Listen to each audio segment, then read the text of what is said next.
Assalamualaikum warahmatullahi wabarakatuh. Waalaikumsalam warahmatullahi wabarakatuh. Oke, selamat siang. Bagaimana kabarnya? Baik, alhamdulillah. Baik. Oke. Dan Ibu juga senang sekali atas kedatangan teman-teman semuanya untuk bisa bertemu pada kegiatan kali ini. Nah, untuk selanjutnya Ibu mau tanya nih, di sini kita mau menjalankan apa? Kegiatan apa? Konseling, Bu. Konseling kelompok ya? Iya. Oke, konseling kelompok. Nah, sebelum kita mulai, alangkah lebih baiknya kita berdoa dulu ya, agar kegiatan kali ini berjalan dengan lancar seperti itu. Dan Ibu mohonkan kepada Masnya ya, untuk memimpin doa. Silahkan. Untuk memulai konseling kelompok, alangkah baiknya kita berdoa terlebih dahulu. Berdoa mulai.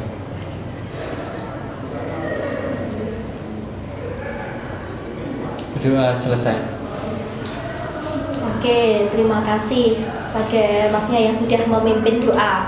Nah, untuk selanjutnya kita santai saja ya, tenang. Nah, sudah ada yang tahu apa itu konseling kelompok atau belum? Belum. Tapi kemarin sudah pernah mengikuti bimbingan kelompok ya? Sudah, bimbingan kelompok sudah, Bu. Oke, sudah ya. Berarti gambaran untuk konseling kelompok pun seperti itu. Ya, hampir sama dengan bimbingan kelompok. Dan Ibu ingin mau tanya nih kepada yang ingin berpendapat, apa sih itu yang namanya konseling kelompok? Ya, sepahaman teman-teman saja, ya. Bisa? Mbaknya bisa? Ya, kalau menurut saya ya, konseling kelompok itu ya konseling secara berkelompok. Oh gitu ya, bagus. Ada yang mau berpendapat lagi? Sama.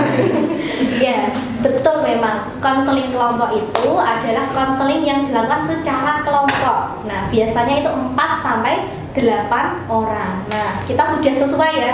Nah, kita berarti 6 orang termasuk dengan pemimpin kelompok. Jadi di dalam konseling kelompok itu ada yang namanya pemimpin kelompok dan juga anggota kelompok. Dan nantinya di sini kita akan membahas sebuah permasalahan ya, yang tujuannya nanti untuk kita selesaikan, untuk kita tuntaskan.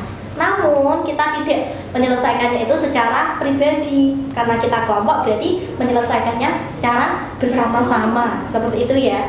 Kemudian dalam konseling kelompok ini juga ada yang namanya dinamika kelompok. Jadi kita tidak usah sepaneng, kita biasa saja, kita rileks ya, dan nanti bisa akan mengalir saja seperti itu. Kemudian ada yang ditanyakan? Sudah paham ya? Paham. Pengertiannya tadi. Kemudian ini adalah cara pelaksanaannya. Bagaimana cara pelaksanaannya itu? Jadi nanti Ibu akan mempersilahkan kepada teman-teman semuanya untuk menyampaikan apa masalahnya masing-masing ya.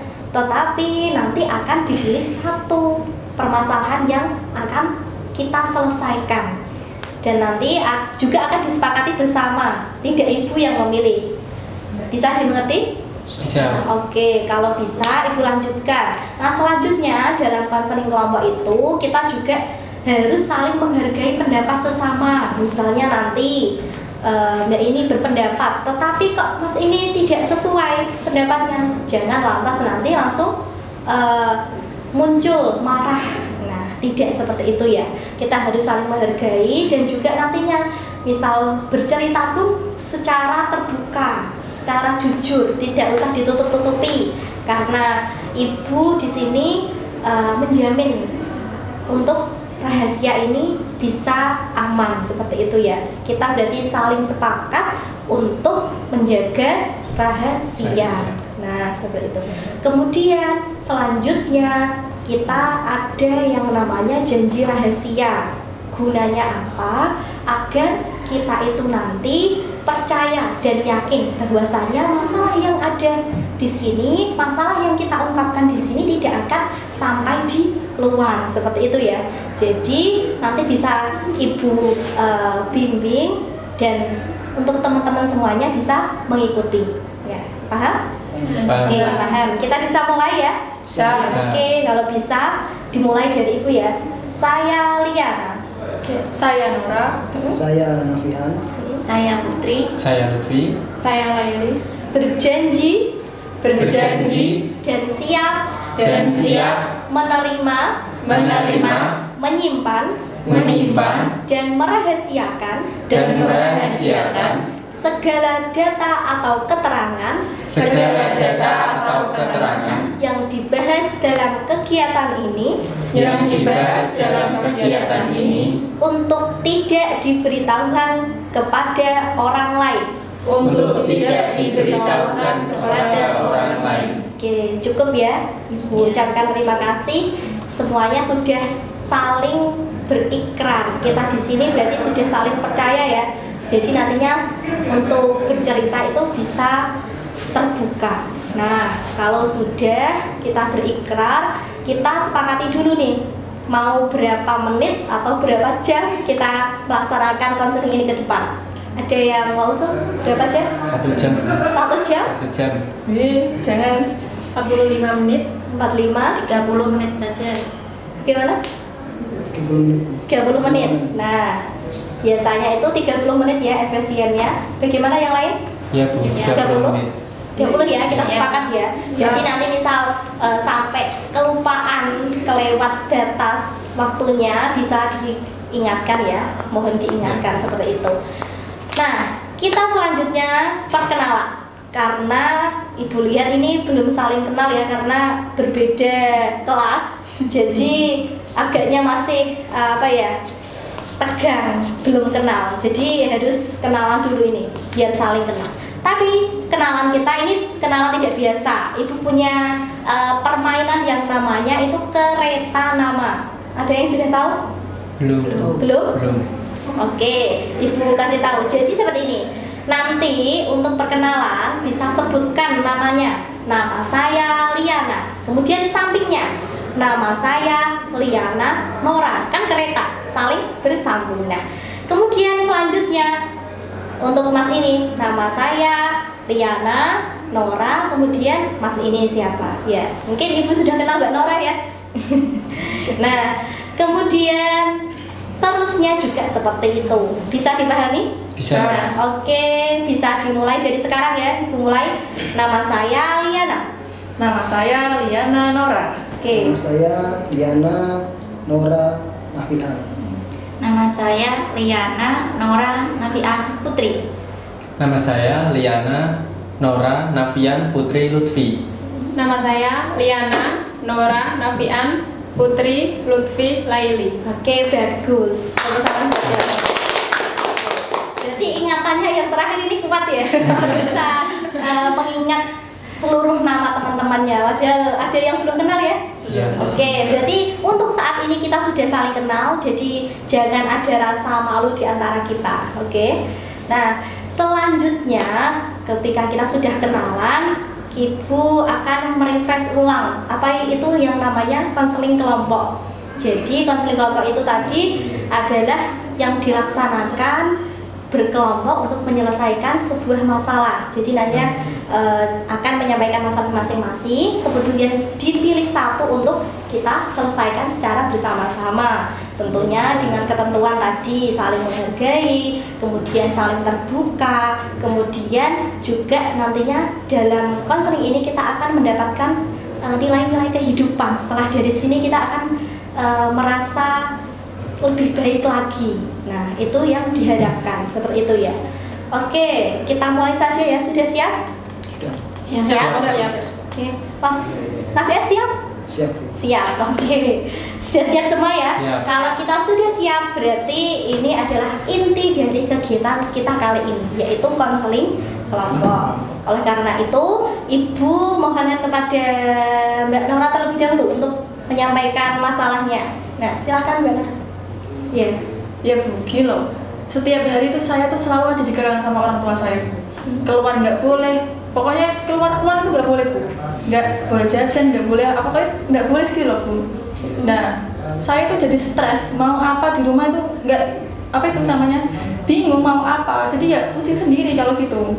Orang tua saya itu marah terus sama saya, Bu. Saya sebel jadinya. Oke, bagus. Yang selanjutnya Mbak Putri ya. Iya, kalau saya Bu sama seperti Nora, saya itu selalu dimarahin orang tua saya, apalagi kalau hasil tes saya itu selalu buruk dan turun, nggak pernah dapat ranking gitu. Oh gitu, baik. Kemudian Mas Lutfi, Iya, silakan. Bu. Kalau saya itu nilai saya setiap semester itu turun terus Bu, karena ya padahal sudah belajar malah turun gitu. Oke, Ibu mengerti. Untuk selanjutnya Mas Nafian terlebih dahulu. Saya kemarin ada razia Bu dan HP saya disita dan saya nggak terima itu Bu. Nah, baik. Kemudian yang terakhir, Mbak Laili. Kalau saya itu demam panggung Bu. Kemarin ikut lomba kelas meeting di atas panggung, saya itu sampai keringat dingin dan malunya itu loh Bu, sampai sekarang masih terbayang. Oh, seperti itu ya. Baik, Ibu mengerti apa yang menjadi permasalahannya teman-teman semuanya. Namun kembali lagi, kita harus memilih satu untuk kita tuntaskan terlebih dahulu. Nah, ada yang usul siapa dulu permasalahan yang akan kita selesaikan? Kalau saya itu masalah saya Bu, soalnya lebih ke masa depan, ke nilai gitu. Kalau menurut saya masalah Nora aja Bu, kasihan dia sampai stres di rumah ditekan sama orang tuanya. Iya Bu, setuju. Masalahnya Nora aja. Ya, bagaimana? HP saya gimana Bu? Ya, Ya, bisa bagaimana? Ini kesepakatan kita bersama ya, jadi ya. Bagaimana? Masalahnya Mbak Nora? Atau Ya siapa? Bu, masalahnya Mbak Nora aja yang kelihatannya lebih darurat dan lebih membutuhkan. ya. Oke, sepakat semuanya ya. Ya. Jadi kita akan menyelesaikan masalahnya Mbak Nora dulu karena mungkin pandangan dari teman-teman itu yang paling urgent yang mungkin harus segera dicarikan solusinya bagaimana. Seperti itu ya. Bersedia semuanya ya? Setuju ya? Setuju. Oke, kalau sudah setuju, Ibu persilakan kepada Mbak Nora nih untuk menyampaikan lebih lanjut apa yang mungkin menjadi masalahnya Mbak Nora. Gini loh Bu, saya tuh merasa seperti ini. Saya tuh pokoknya tuh di rumah tuh tertekan. Orang tua saya tuh pokoknya nggak mau saya tuh keluar. Ya tetap di rumah aja gitu, nggak boleh jajan, nggak boleh main ke sana ke sini, kumpul sama teman-teman, nggak boleh. Ya semua itu ya gara-gara corona itu Bu. Dan yang lebih parahnya itu bapak saya juga meninggal gara-gara corona itu. Ya, jadi ya saya ya gimana sehancur-hancurnya saya tuh pokoknya sebel sama corona itu Bu. Oke, Ibu bisa mengerti dan mungkin Ibu rasa Mbak Nora ini merasa sangat sebel sekali ya sama corona. Iya, ya nggak sebel lagi Bu. Pokoknya tuh hidup saya tuh pokoknya hancur banget Bu. Hancur, sehancur-hancurnya tuh gara-gara corona itu Bu. Oke, kalau berarti merasa hancur berarti mungkin ini adalah permasalahan yang berat bagi Mbak Nora ya. Dan untuk teman-teman, apakah ada pendapat mengenai masalah Mbak Nora mungkin yang dialaminya itu sampai merasa hancur hidupnya? Mungkin sama seperti saya ya Bu. Saya juga merasakan apa yang dirasakan Mbak Nora itu. Saya juga hidup saya merasa nggak bebas, nggak seperti biasanya, nggak seperti kehidupan saya yang dulu. Saya itu merasa nggak ada semangat lagi untuk hidup, yaitu gara-gara corona. Oke, nah selanjutnya bagaimana Mbak Nora? Mungkin apa yang sampai Mbak Nora rasakan ataupun lakukan ketika memang benar-benar sebel ataupun sampai benci sama corona itu? Ya saya ya mau gimana lagi Bu, orang tua saya aja ngelarang saya untuk keluar. Biasanya kalau saya sebel itu saya tuh main gitu loh ke rumah teman saya itu curhat, tapi kan ini nggak bisa. Nah jadi ya saya bingung mau berbuat apa. Oke, baik, Ibu mengerti. Mungkin kita itu benar merasakan demikian karena memang kita ini ada dalam kondisi yang mungkin tidak biasanya. Namun yang Ibu tekankan di sini adalah bagaimana kita itu merasa untuk baik kepada corona. Maksudnya adalah bagaimana kita berpandangan bahwasanya corona itu tidak segalanya menghancurkan hidup kita. Kita bisa mulainya dengan berpikir positif dan mungkin bisa melaksanakan atau melakukan kehidupan kita secara produktif seperti itu. Bagaimana Mbak Nora? Ya gimana ya Bu, mau bagaimana sih kalau bisa berpikir positif kalau keadaannya aja kayak gini. Ya benar, bagaimana kita bisa berpikir positif tentang corona? Apalagi kita itu merasa dirugikan oleh corona. Kalau menurut saya sih kalian itu harus mulai bersahabat dengan keadaan yang sekarang. Jangan selalu menyalahkan kalau corona itu menghancurkan hidup kalian gitu. Tapi Bu, apakah kami salah kalau berpikiran seperti itu, Bu? Karena menurut saya itu kalau tidak ada corona, semua ini gak akan terjadi, Bu. Iya Bu, benar. Bapak saya aja nggak mungkin meninggal kalau nggak ada corona. Oke, baik, Ibu mengerti. Mungkin dari Mas Lutfi? Memang menyebalkan sekali Bu virus pandemi ini. Oke, ya mungkin dari teman-teman semuanya merasakan demikian ya, merasakan sebel, benci, kemudian sampai berpandangan bahwasanya corona ini menjadi penyebab semua masalah dari kita. Oke, sekarang Ibu ingin merelaksasi ataupun memiliki teknik ataupun nantinya cara bagaimana teman-teman semuanya ini mungkin dapat sedikit tenang ataupun dapat sedikit menurunkan rasa sebelnya dengan corona. Kalau Ibu boleh berpendapat bahwasanya kita itu merasakan suatu hal itu karena pikiran kita yang mungkin berpandangan buruk. Ketika kita berpandangan buruk kepada sesuatu, maka itulah yang akan terjadi dan akan tertekan hidup kita. Ketika kita berpandangan positif, maka kita akan merasa bahagia seperti itu ya. Tapi mungkin saya mengerti dari teman-teman semuanya merasakan demikian, apalagi dengan masalah yang beda tidak Nora seperti itu.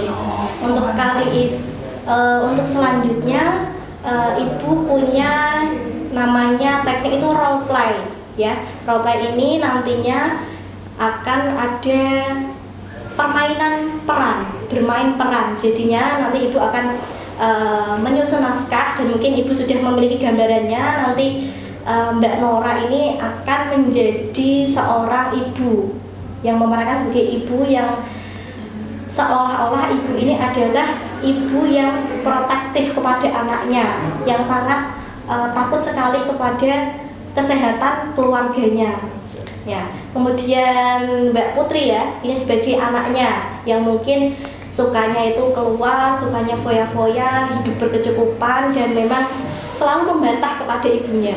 Ya, kemudian yang selanjutnya itu ada Mas Lutfi yang nantinya menjadi ayahnya. Ayahnya ini seorang pengusaha, nah, pengusaha kaya raya dan untuk pengusaha itu dia mengejar target bagaimana agar ekonominya itu tidak turun karena mungkin sebab PSBB, tetapi ayahnya tersebut masih mau tidak mengetahui peraturan. Kemudian si Mbak Lairi ini nantinya akan menjadi seorang sahabat ataupun teman yang baik bagi Mbak Putri. Kemudian untuk Mas Nafian nantinya akan menjadi seorang rentenir.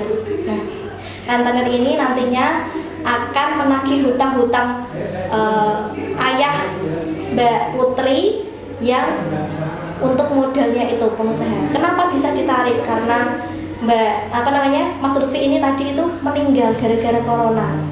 Ayahnya ya yang meninggal ya, karena tidak mengetahui peraturan tersebut. Mungkin ada yang ditanyakan, sudah bisa dipahami?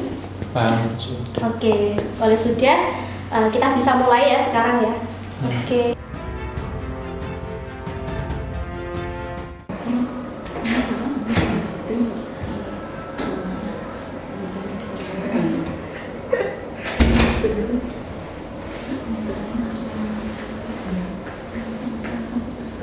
Loh, Ayu mau kemana? Mau ke kantor buat, soalnya ada target dari kantor. Loh, tapi kan ini lagi masanya corona. Nanti kalau terkena sesuatu pada Ayah gimana? Terus nanti kalau ayah gak kerja, uang jajan aku gimana Bu? Mending ayah kerja aja ya. Iya, betul katanya Putri, kalau nggak kerja nggak dapat uang jajan gitu. Saya pergi dulu ya. Loh, tapi kan Action. Loh, kamu mau kemana? Saya mau pergi keluar Bu. Loh, kamu tuh gimana sih? Kan disuruh untuk di rumah tuh belajar aja kok. Ayah ini gak asik, ayah keluar rumah aja boleh kok. Kamu tuh jangan bandel ya. Pokoknya saya mau pergi. Saya mau pergi Bu. Kamu itu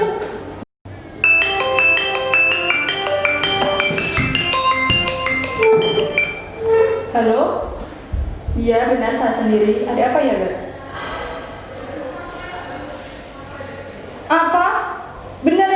saya meninggal. Astagfirullahaladzim. Iya Mbak, terima kasih ya atas infonya. Aduh, gimana nih? Astagfirullahaladzim. Kenapa kok bisa sampai kayak gini sih? Harus telepon Putri nih.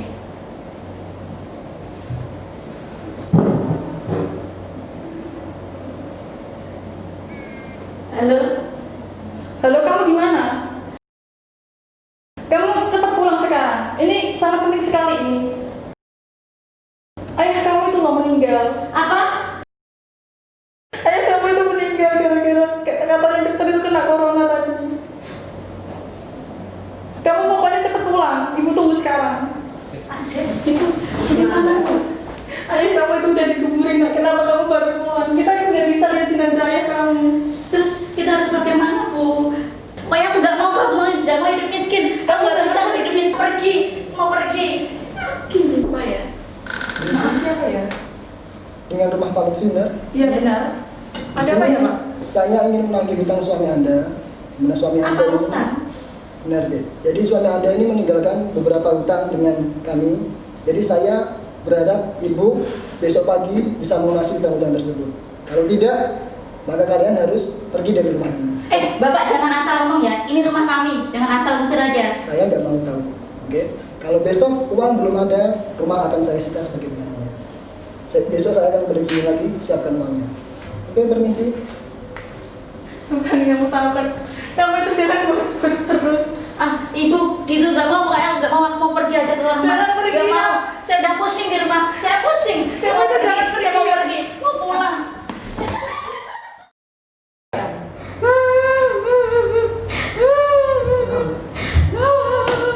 Aku harus bagaimana ini?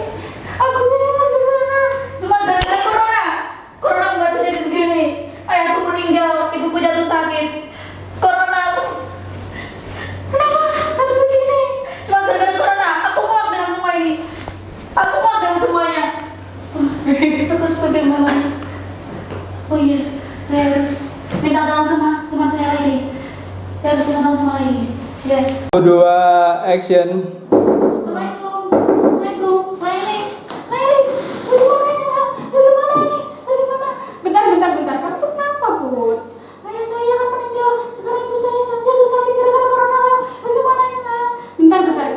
Kamu relax dulu ya. Nanti langsung ceritakan gimana kejadiannya. Saya bingung, Pak. Saya bingung. Iya, tenang dulu.